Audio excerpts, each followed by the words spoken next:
तर अहमदाबादमधील या विमान दुर्घटनेचा आता नवा सीसीटीव्ही समोर आलेला आहे। अवघ्या 40 सेकंदामध्ये होत्याचं नव्हतं झालं, अंगावर थरकाप आणणारा असा हा व्हिडिओ आता समोर आलेला आहे। सीसीटीव्ही मध्ये कैद झालेली ही दृश्य आता समोर आलेली आहेत। 40 सेकंदात नेमकं काय घडलं हे या सीसीटीव्ही मध्ये कैद झालेलं आहे। विमानानं टेक ऑफ केलं, तिथपासून पुढची 40 सेकंद या सीसीटीव्ही मध्ये कैद झालेली आहेत। विमानानं टेक ऑफ केलं, विमान एका ठराविक उंचीपर्यंत पोहोचलं, त्या उंचीनंतर मात्र विमानाला वर जाता आलं नाही, विमान खाली गेलं आणि त्यानंतर विमान कोसळलं, विमानाचा अपघात झाला, मोठा स्फोट झाला आणि त्यामध्ये मृतांचा हा मोठा आकडा असं हे सीसीटीव्ही फुटेज सध्या हाती लागलेलं आहे। आपण पाहू शकतो विमान खाली जातंय, त्यानंतर विमान कोसळतंय आणि विमान कोसळल्यानंतर झालेला मोठा स्फोट, तो स्फोट सुद्धा या सीसीटीव्ही मध्ये कैद झालेला आहे।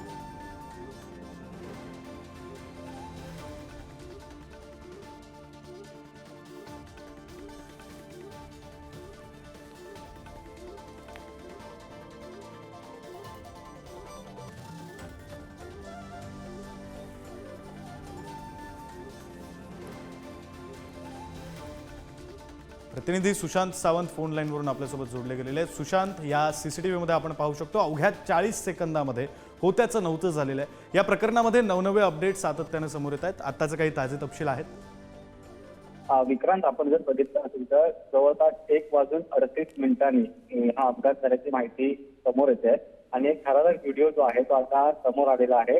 यामध्ये आपण जर बघितलं विमानाने टेक ऑफ केल्यानंतर अवघ्या काही 40 सेकंदात हा अपघात झाला आणि भयंकर आग जी आहे ती विमानाला लागली। तर आपण जर बघितलं असेल तर अहमदाबाद ते लंडन असं हे विमान जात होतं आणि जवळपास 242 प्रवासी या विमानातून प्रवास करत होते। गुजरातचे माजी मुख्यमंत्री देखील या विमानात होते आणि अत्यंत दुर्दैवी ही घटना आहे। या घटनेनंतर तात्काळ गृहमंत्री अमित शाह हे अहमदाबादला पोहोचलेले आहेत। मात्र मिळालेल्या माहितीनुसार एअर इंडियाच्या अपघातग्रस्त विमानात एकूण 242 प्रवासी होते, यातील बऱ्याच जणांचा मृत्यू झाल्याचे देखील आता बोललं जात आहे।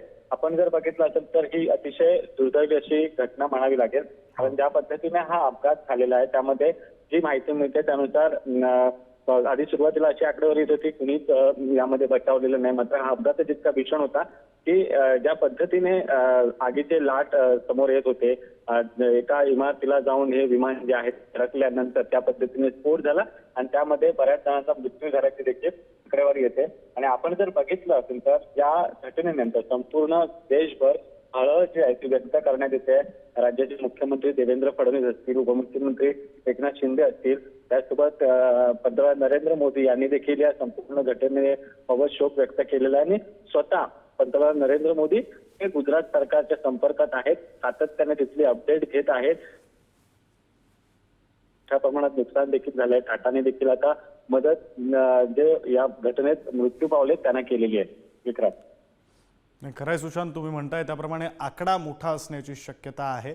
आकडा अद्यापपर्यंत अधिकृतरित्या जाहीर करण्यात आलेला नसला तरी सुद्धा एक जण बचावल्याची सुद्धा माहिती यामध्ये आता आपण स्क्रीनवर पाहतोय ते सीसीटीव्ही फुटेज। कशा प्रकारे विमानानं टेक ऑफ केलं, त्यानंतर विमान किती वेळ हवेत उंच गेलं, वरच्या दिशेने गेलं, त्यानंतर विमानाला वर जाता आलं नाही, विमान खालच्या बाजूला येऊ लागलं आणि त्यानंतर अवघ्या 10 ते 15 सेकंदात विमान कोसळलं आणि त्या विमानाचा स्फोट झाला, असं हे सगळं या सीसीटीव्ही मध्ये कैद झालेलं आहे। विमानानं टेक ऑफ केलं, तीही दृश्य, विमान वरच्या दिशेनं जातंय हे आपण पाहतोय, वर जातंय साधारण 650 ते 700 फूट इतक्या उंचीपर्यंत हे विमान गेलं।